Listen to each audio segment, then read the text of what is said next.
Hello, everybody, and welcome to your golden ticket to success, freedom, and happiness. Maria Kay with you here today, and I am over the moon to have with us Jenny HK. Hi, Jenny.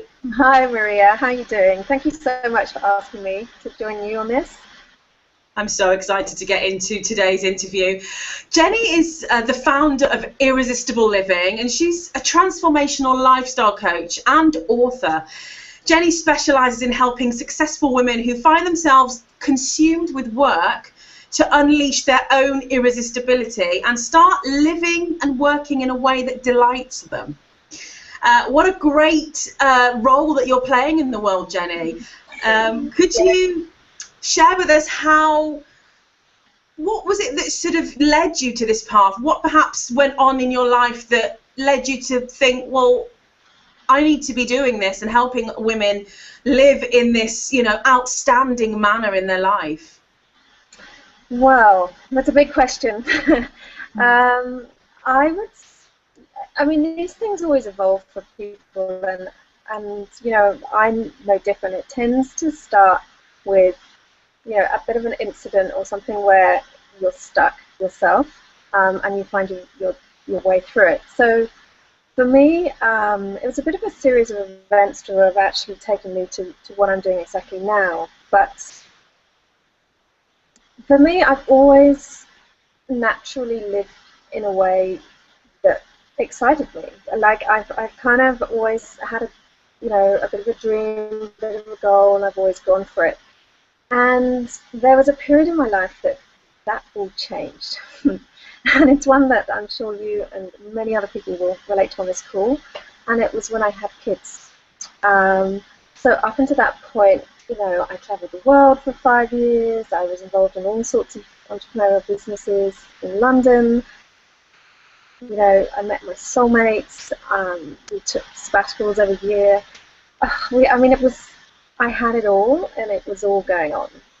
And then I had kids, 2 beautiful kids, which, incredibly grateful for. And then one day I realized I'd become the woman that I swore to God that I would never become. And one second, my printer's just decided to work. I became this woman that was sitting around a coffee table going, life's not fair. It's all right for my husband to go and do this, blah, blah, blah, blah, blah, and really kind of bitching about life when I had it all.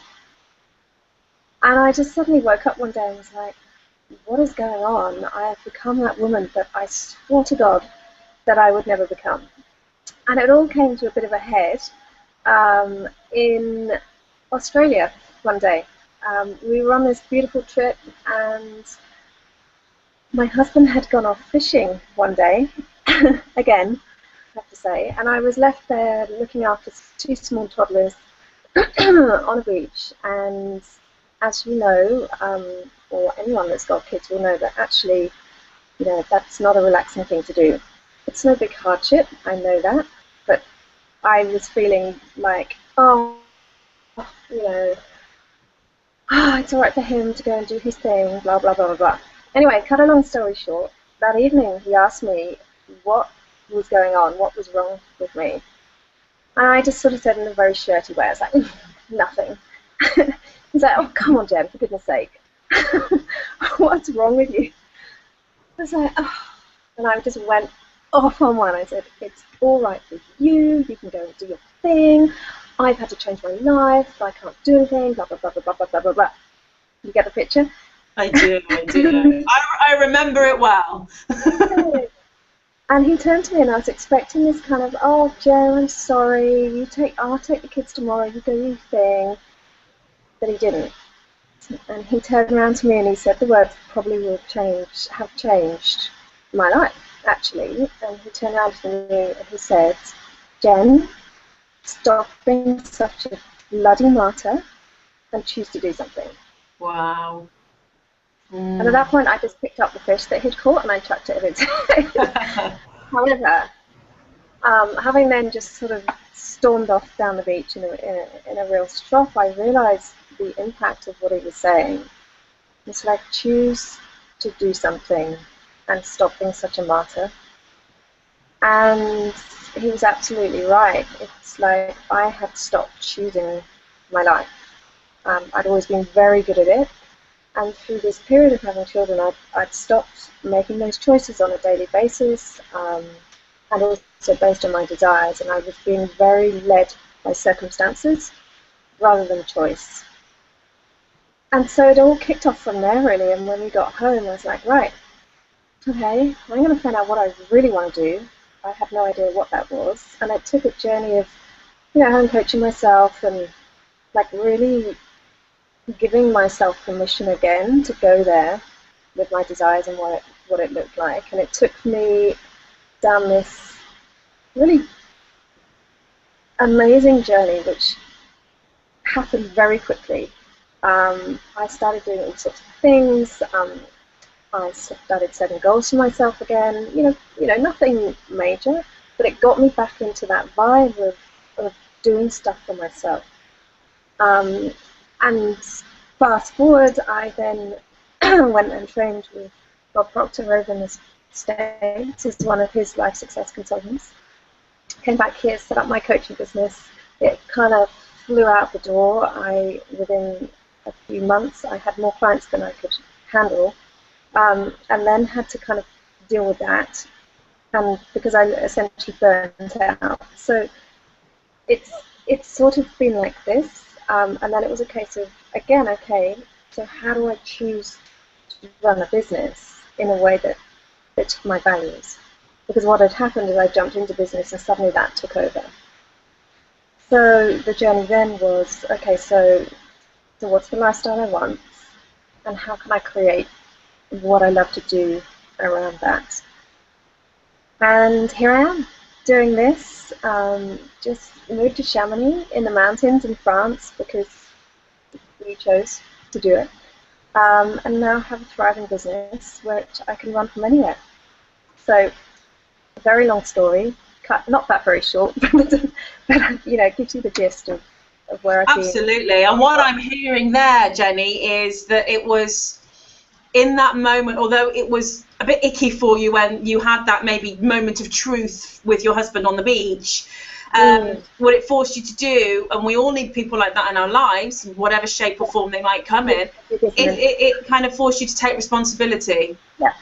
And that's it. Like, no one, I think the fact that it was him, and he's the one person that is always there for me, always supports me, will always help me out.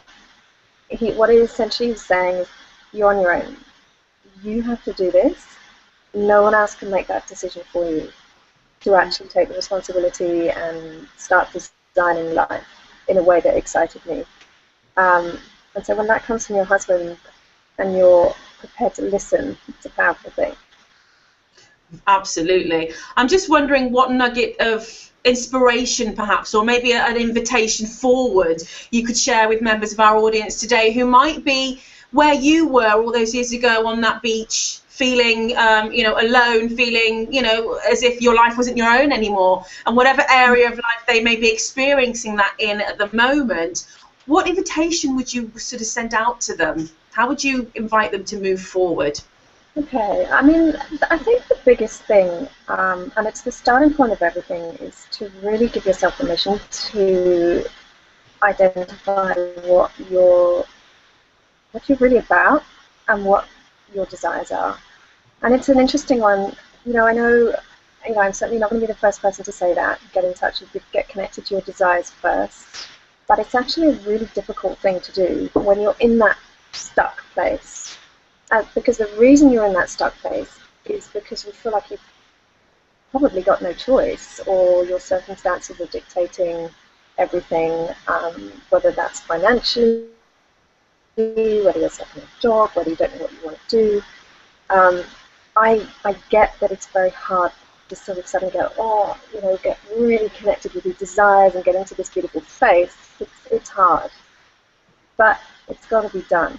So oftentimes it's the work that you have to do on yourself to even allow yourself to give yourself the permission to do that. So often when I'm working with clients, I remember the last mastermind group that I ran, really smart ladies, really successful ladies, And pretty much all of them struggled on the desire front because they were so busy, they were so in their life, they, you know, living in a very reactive way. And what they needed was the space, the actual space to breathe and to give themselves the time to even go there.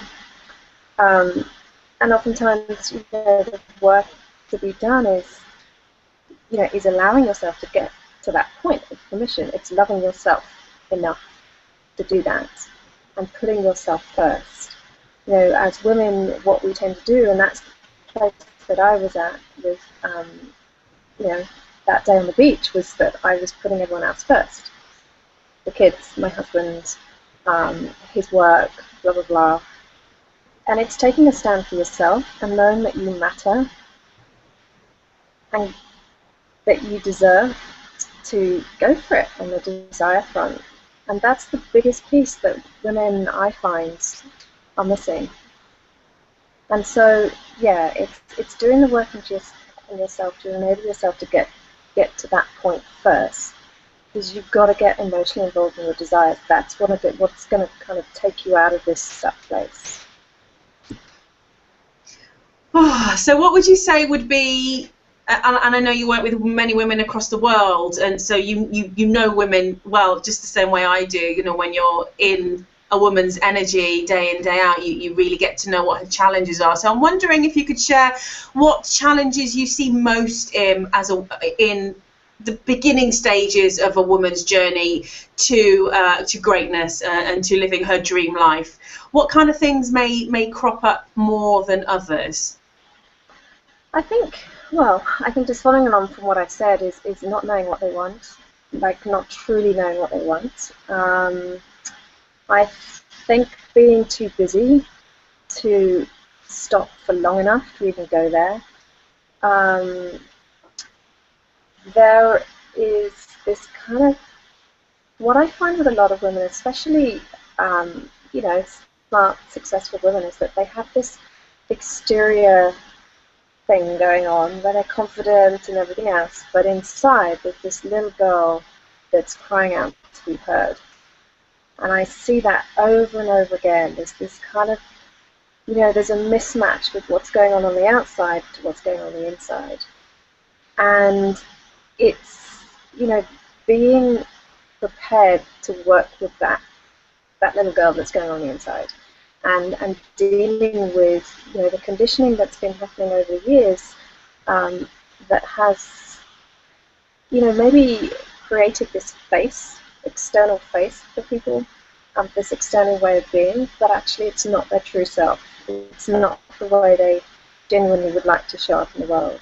So I often find this kind of mismatch going on between, especially with successful businesswomen, which is often who I work with. They've got this exterior face, and then inside they're just crying out for support. And it's allowing themselves to get that support. And not trying to do it on your own.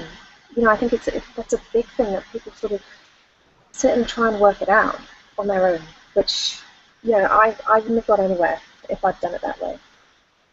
Yeah, what is it about us women, hey, that we, as you say, yeah. I'm also in that group, and it's a long lesson to learn. It can sometimes take a while, but just being willing, I feel, is the first major step. Being willing to be honest with yourself first of all, and then you can extend that out into sort of your wider sort of your space, your loved ones, and perhaps seeking the help of a professional out there. Yeah, I mean, that's what I had to do. I had to come to the realization that I needed support.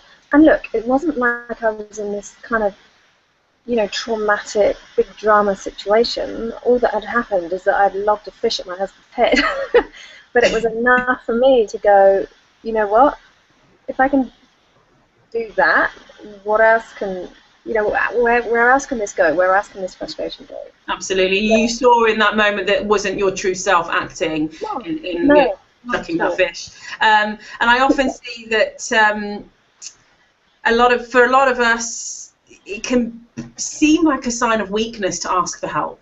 you know, and I guess together you and I can sort of share that message that it's quite the opposite. And I often say to my students and clients that it's the biggest sign of strength and empowerment to say, oh, I'm going to cover all bases here. I have these desires, these goals, these intentions, and I'm not leaving anything to chance. I want to make sure that, you know, I've got that safety net doubled up to ensure that I reach that point in my life that I am living that, you know, in that amazing bliss space every single day, both personally and professionally.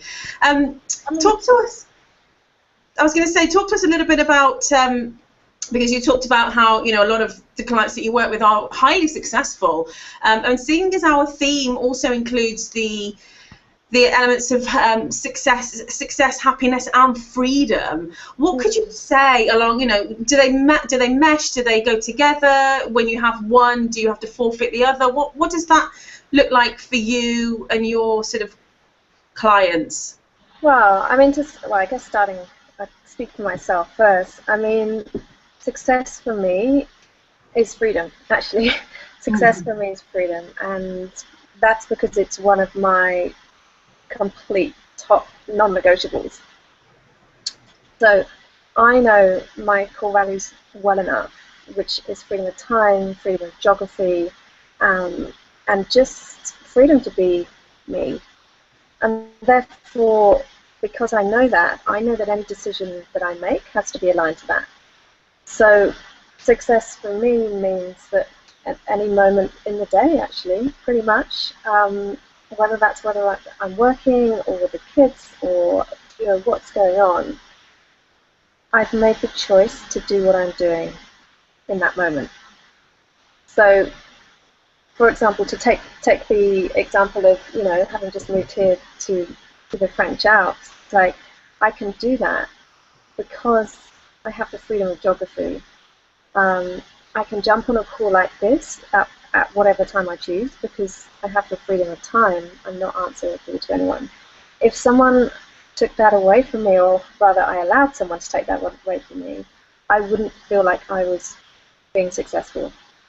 So, but that's my personal thing. It's, you know, I think everyone's got a different definition of success for themselves.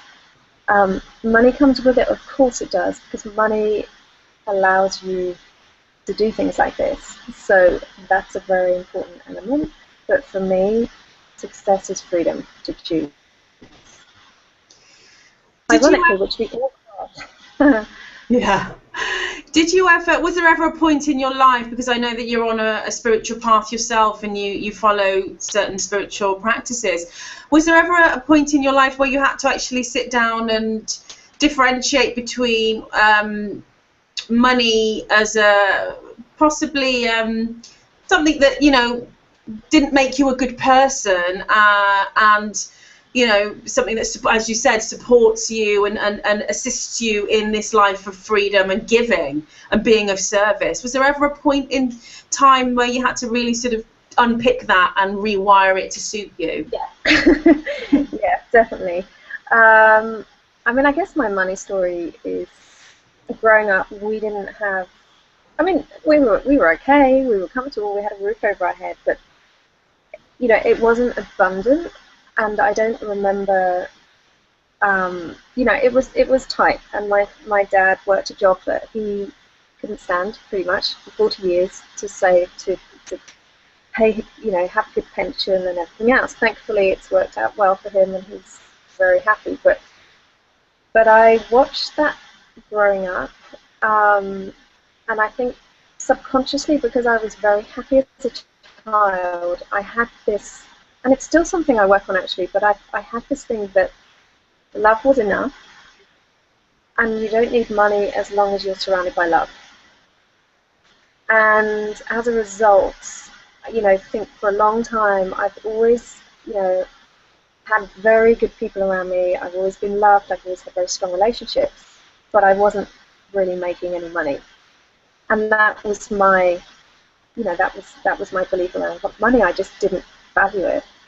But what I've come to realize is that love is essential, absolutely. But you need money to finance your dreams. And the bigger your desires get, the more money you need. And it's just a simple, practical thing, and it's really learning that money is energy, and it comes in when you have a very definite purpose for what it is that you want, and you're emotionally involved with that desire. So, you know, when I look back, I've always had just enough for the size of my real desires.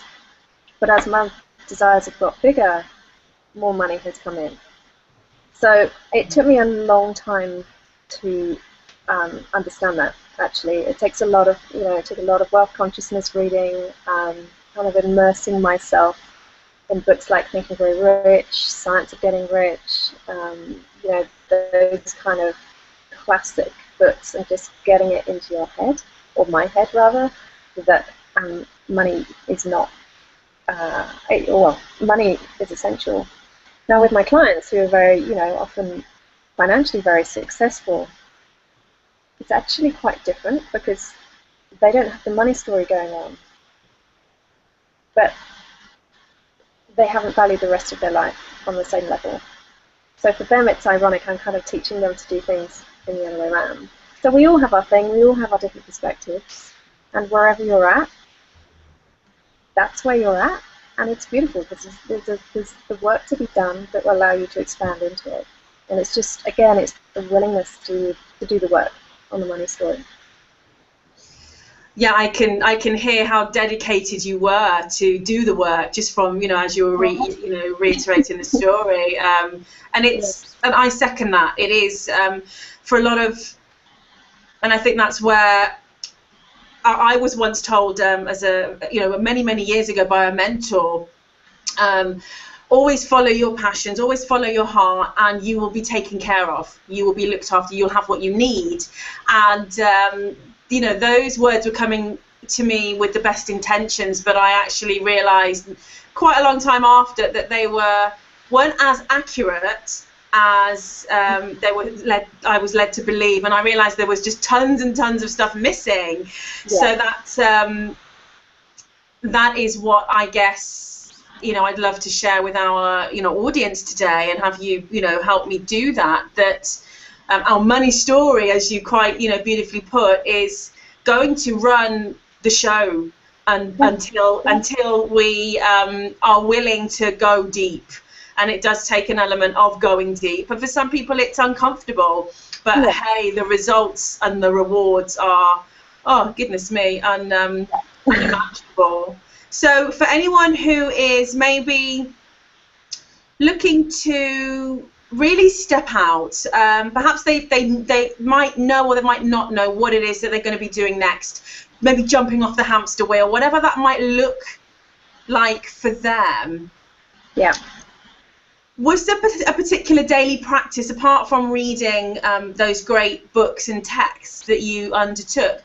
Was there anything else, or anything that you still do on a daily basis to ensure that your money consciousness is continually elevated, that you could share with our audience? Sure.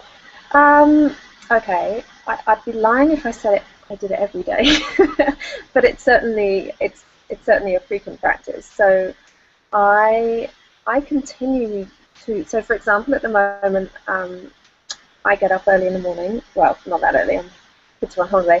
I get up and I stick my earphones in and I climb a mountain. That's what I'm doing at the moment.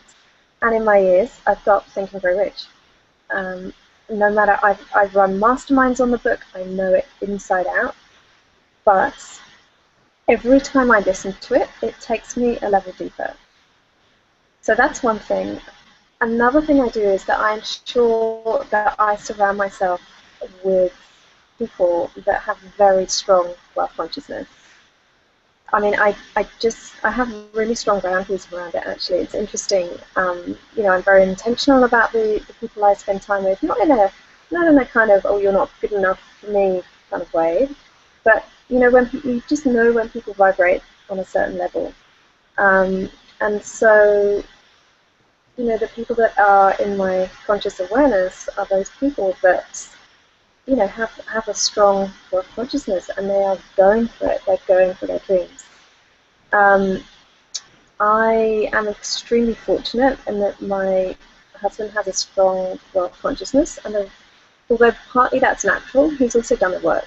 So we've, he's been willing to do that as well, and is one of my biggest mentors around that. So actually, that's not something you can order in, but he's there, he's in my ear. So if I'm just, for example, we were talking about getting an old Land Rover or something out here for the snow, and a friend of mine's selling one out here, and I said, oh yeah, it's about 10,000 euros or something, and he goes, I might be interested in that, and I said, well, we haven't really got that hanging around at the moment. He just went, yeah, of course we don't.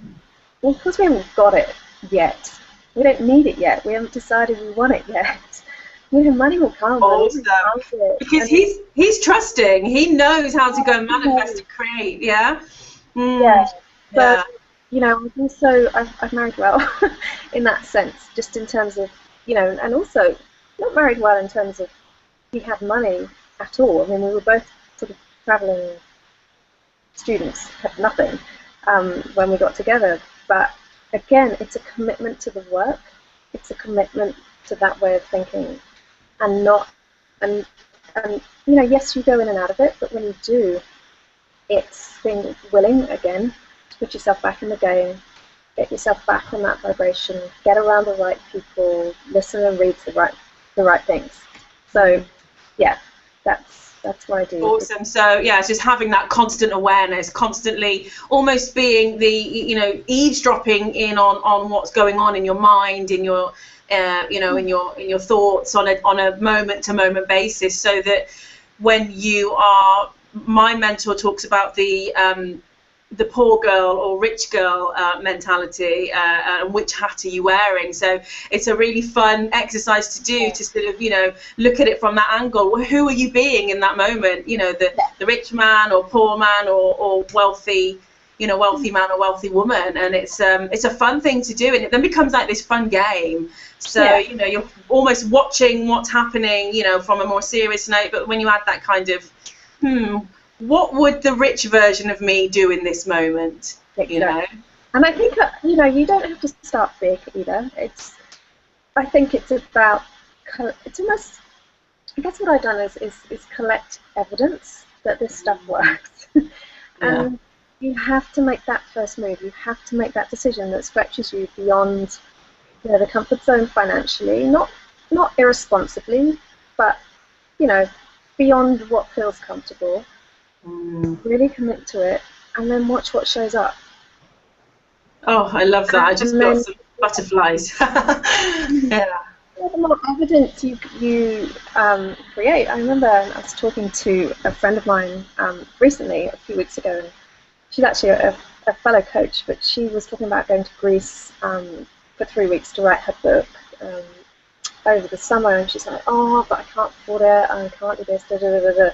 And I said, well, of course you haven't got the money. It's it's not here. It's the same thing. It's not here. You've not decided. And she, I said, so where do you want to go? What does it look like? Where do you want to be? And she hadn't done that piece, and that's so important. So she sat down. We were in the car actually driving back to Devon. It was like a 4-hour drive, and we spent probably a good hour and a half really padding out where she wanted to be and what it looked like. 2 weeks later, the perfect place that fit that turned up, and she called me. She's like, it's here, but I still don't have the money.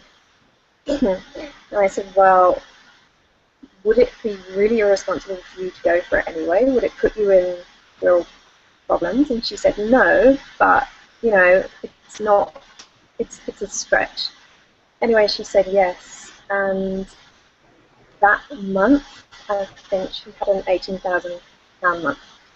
Yeah. And she had never got anywhere close to that before, ever. So a great example of what you said. When you make the decision, it's the law of polarity, isn't it? As soon as there's a space, there's a gap, there's one polar opposite of the other, then the other one's there. It's just about seeing it, finding it, being willing to receive it. on who you're being in the meantime. You know, I'm such a big believer of who you're being and the kind of energetic vibration that you're on personally. We can attract so easily if we allow ourselves to get into that space, which is a lot of the work I do with people actually. Is just, you know, how do you become that irresistible magnet for what it is that you desire? And that's all the, you know, the personal inside stuff. Absolutely, it's the foundation, isn't it, really? Jenny, if you could share one last juicy message with our audience today, and I know you've already shared so much, but based on what you feel inspired in this moment our audience need to hear perhaps from you, what would it be?